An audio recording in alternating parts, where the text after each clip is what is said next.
It's Crudler the horse, so I'm taking a KitchenAid coupler out. Every instruction I found on the internet is wrong, so I just figured it out myself after enough frustration.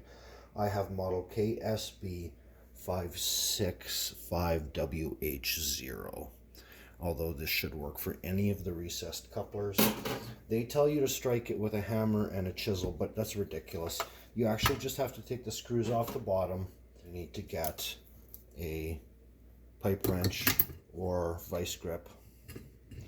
Now this is going to turn counterclockwise, so you want to make sure you align it the correct way so it grips correctly. Okay. Use the vice grips. I only have the pipe wrench channel locks. Then I have another set. Don't be shy to squeeze it a bit. And then just turn this clockwise. There. So much better. Yeah, you're going to mess up the edges a bit, and if you want to flatten them a little bit with a file beforehand, you could do that if you don't have a good grip on the edge of your tool there. As you can see, I didn't, but there. That's a lot easier than all the fool around methods, and the reason I'm doing this is because I want this motor. So there you go.